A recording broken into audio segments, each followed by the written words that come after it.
I pulled a handful of tomato seeds out of a mason jar last April that my Amish neighbor Eli had sealed shut back in 1983. 41 years in storage. 92 out of 100 sprouted in 7 days, and I was eating those tomatoes by August.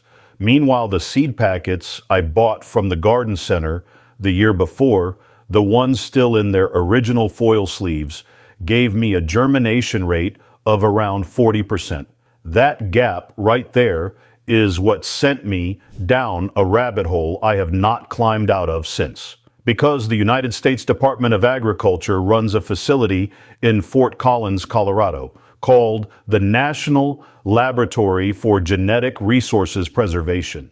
They store seeds there under conditions designed to keep them viable for 50 to 100 years or more.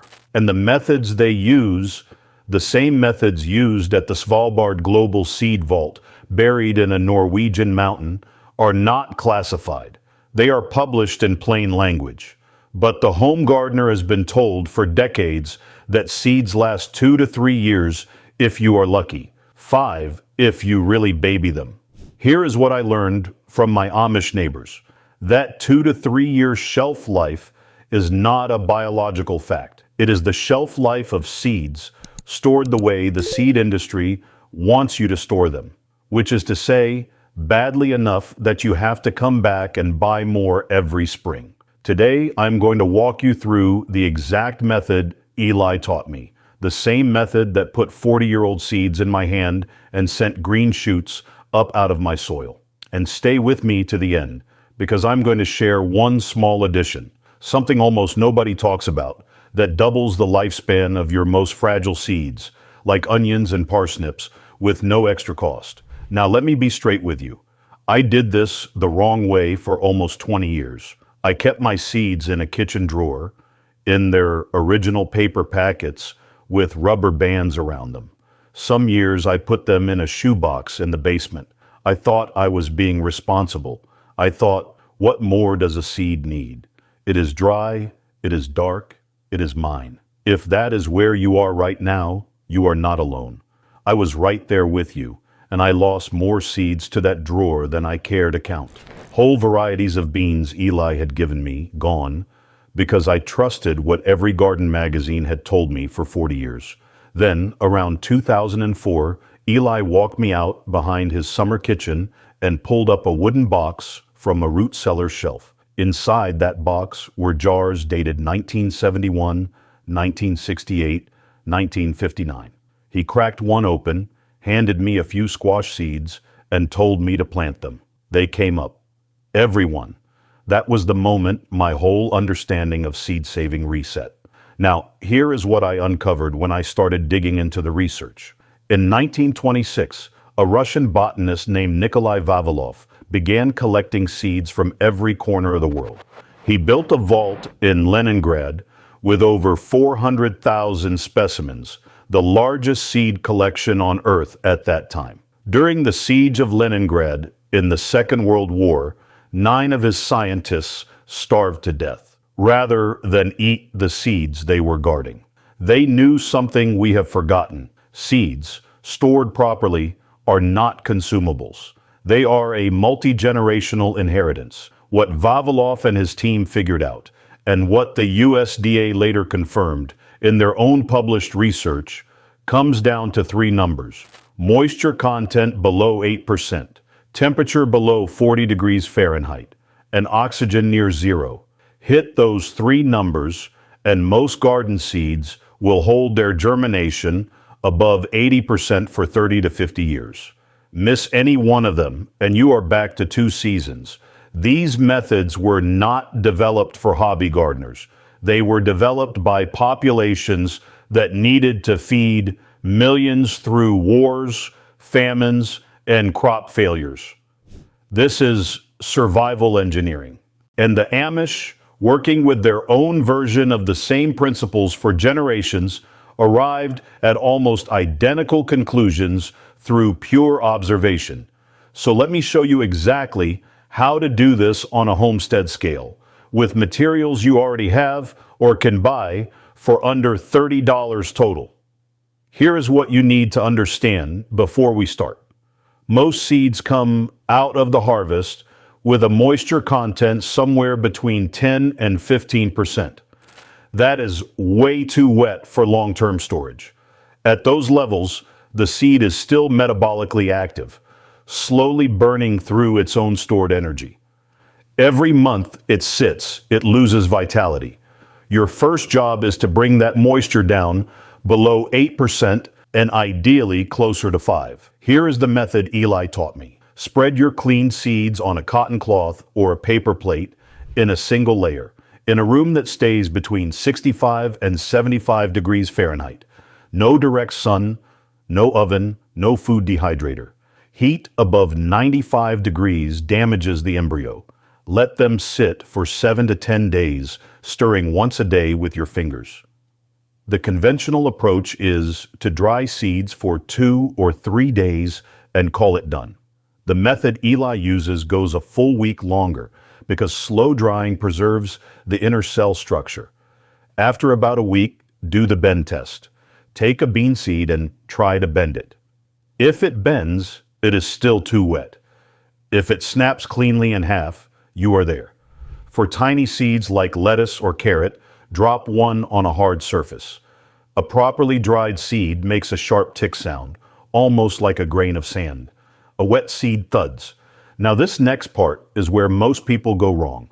Once those seeds are dried, you cannot just toss them in a paper envelope and walk away. Paper breathes. Every time the humidity in your house rises, those seeds reabsorb moisture. You undo a week of careful drying in one humid August afternoon. What you need is a true moisture barrier. I use pint-sized canning jars with new 2-piece lids. Glass does not breathe, period. For each jar, I add a small homemade desiccant packet, which is just 2 tablespoons of plain powdered milk wrapped in a square of facial tissue and tied off with cotton thread.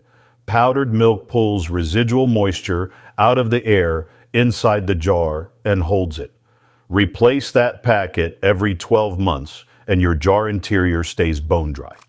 Label every jar with the variety, the year harvested, and the source. I use a paint pen on the lid because tape and ink fade.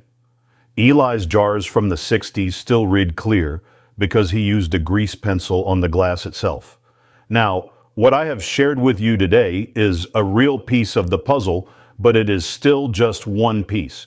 If you are tired of fighting the same battles every season, if you want a garden that actually works with you instead of against you, then I would really encourage you to check out the guide I put together.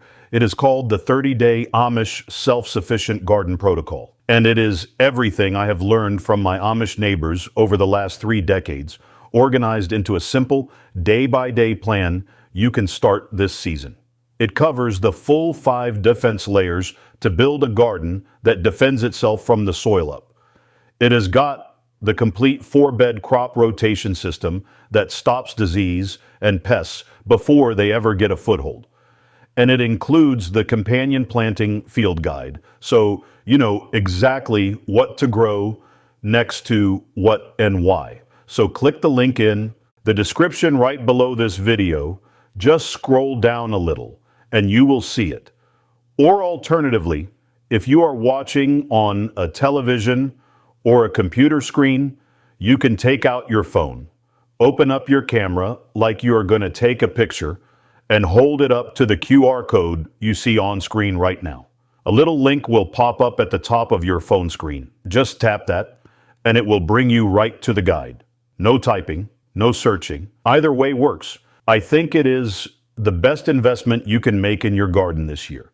Now here is where the real preservation happens. Temperature. Every 10 degrees Fahrenheit you drop the storage temperature roughly doubles the seed's viable lifespan. That is not folk wisdom. That is the Harrington Rule, published by James Harrington at the University of California in 1972, and it has held up under every test since. A seed stored at 70 degrees might last 3 years. The same seed at 40 degrees lasts 6. At 20 degrees, it lasts 12 or more. At 0, you are looking at 30 to 50 years. and that is exactly where Svalbard keeps theirs. For homestead use, you have three good options. A chest freezer set at 0 degrees Fahrenheit is the gold standard. A spare refrigerator at 38 to 40 degrees is excellent. A traditional root cellar that stays between 40 and 50 degrees year-round will give you 15 to 20 years on most varieties. Here is the rule that almost nobody tells you. Once a sealed jar goes into the freezer, do not open it until that jar has come back to room temperature. If you crack the lid on a frozen jar, warm, humid air rushes in, hits those cold seeds, and condenses into water droplets right on the seed coat. You ruin the whole jar in about 30 seconds. Pull the jar, set it on the counter for 12 hours, and only then open it. Are you starting to see why your old kitchen drawer never had a chance? Now let us talk about what to put in those jars and how. Not every seed has the same lifespan, even under perfect conditions. Tomatoes, peppers, beans, peas, squash, cucumbers, watermelons, and most grains will hold their germination for 25 to 40 years when stored properly. These are your long-haul seeds. Onions, parsnips, parsley, and corn are the fragile ones. Even at 0 degrees, they start dropping after 8 to 10 years. Sort your seeds into 3 jars by category. Long storage seeds in 1 jar. Medium storage seeds like lettuce, carrot, beet, and brassica family in another. Short storage seeds in the 3rd. That way you can rotate the fragile jar more often without disturbing the others. Inside each jar, keep the individual varieties in small paper coin envelopes, the kind you can buy 100 of for about $4. Label each envelope, group by family, and stack them upright in the jar. 1 pint jar holds about 40 envelopes if you pack them carefully. That is 40 distinct varieties in a single jar smaller than a coffee mug. Now, before you trust any seed lot for 40 years, you need to test it. Once a year, in late winter, pull 10 seeds from each variety you have stored more than 2 seasons. Roll them up in a damp paper towel, slip the towel in a plastic bag, and set it on top of your refrigerator where it stays around 75 degrees. Check after 7 to 14 days, depending on the species. If 8 or more out of 10 sprout, your seed is strong. If fewer than 7 sprout, plant out that variety this season and save fresh seed for the vault. This is how Eli has rotated his collection for almost 60 years without losing a single heirloom variety. For those of you in colder zones 3 through 5, your unheated outbuildings or attached garages can actually serve as natural seed storage from November through March, dropping into that 20 to 40 degree range for free. In zone 7 and warmer, you really do need an electric freezer or refrigerator because ambient temperatures will spoil seeds in a single summer. Now, let me walk you through the patterns I see most often when folks ask me why their saved seeds will not come up. The first pattern is the kitchen drawer or pantry shelf. Room temperature storage. People assume that as long as the seed is dry and dark, it is fine. But room temperature, especially in a kitchen with cooking humidity, drops your viable lifespan to under 3 years for almost everything. The fix is simple. Move them to a cool, dark, sealed environment immediately. The second pattern is reusing old plastic bags or zipper pouches. Plastic feels like a moisture barrier, but most household plastics are slightly permeable. Over a year or 2, moisture creeps in. I did this myself for years before Eli pointed it out. Use glass. The third pattern is harvesting too early. Folks pluck seeds from a not quite ripe pepper or a cucumber that has not turned yellow on the vine. Those seeds look fine, but their internal embryo is not fully mature. They might sprout the first year, but they will not last. Let your seed crops go fully ripe, even past eating stage. A seed cucumber should be the size of a softball and golden. A seed bean pod should rattle when you shake it. The fourth pattern, and the most painful one, is forgetting to label. I once lost track of 3 years of squash crosses because I trusted my memory. Label everything on the jar and on the envelope inside the jar. Variety, year, source, always. These mistakes were not accidents. They were taught to us generation after generation by an industry that profits when we come back every February to buy fresh packets. The knowledge of true seed preservation was sitting in places like the Vavilov Institute and Fort Collins the whole time, just not in the seed catalog. Now, here is the bonus I promised you in the beginning, and it is the single best addition I have made to my system in the last decade. For your fragile seeds, the onions, parsnips, parsley, and corn, add 1 teaspoon of plain white rice, parched in a dry skillet for 3 minutes until it just starts to color, into a small piece of cheesecloth, tied off and dropped into the jar. The parched rice acts as a secondary desiccant on top of the powdered milk. But the trick is the parching, which deactivates any oils and drives out the rice's own internal moisture, turning each grain into a tiny moisture sponge that pulls humidity below 5% and holds it there for years. I learned this from a footnote in a 1941 Agricultural Extension Bulletin out of Cornell, written for farmers preserving seed corn through wartime grain shortages. They had no electricity in many of those barns, no freezers. They needed seeds that would still come up after 7 or 8 winters in an unheated loft. Parched rice was their answer. I have tested it on Walla Walla onion seed I stored for 14 years, and I got an 88% germination rate. That is unheard of for onions. If you want the full system Eli and I have refined, it is called the 30-Day Amish Self-Sufficient Garden Protocol, and it is everything I have learned from my Amish neighbors over the last 3 decades, organized into a simple day-by-day plan you can start this season. It covers the full 5 defense layers to build a garden that defends itself from the soil up. It has got the complete 4-bed crop rotation system that stops disease and pests before they ever get a foothold. And it includes the companion planting field guide, so you know exactly what to grow next to what and why. Now, there are 2 easy ways to grab it. The first way is to click the link in the description right below this video. Just scroll down a little and you will see it. The second way, if you are watching on a television or a computer screen, is to take out your phone, open up your camera like you are going to take a picture, and hold it up to the QR code you see on screen right now. A little link will pop up at the top of your phone screen.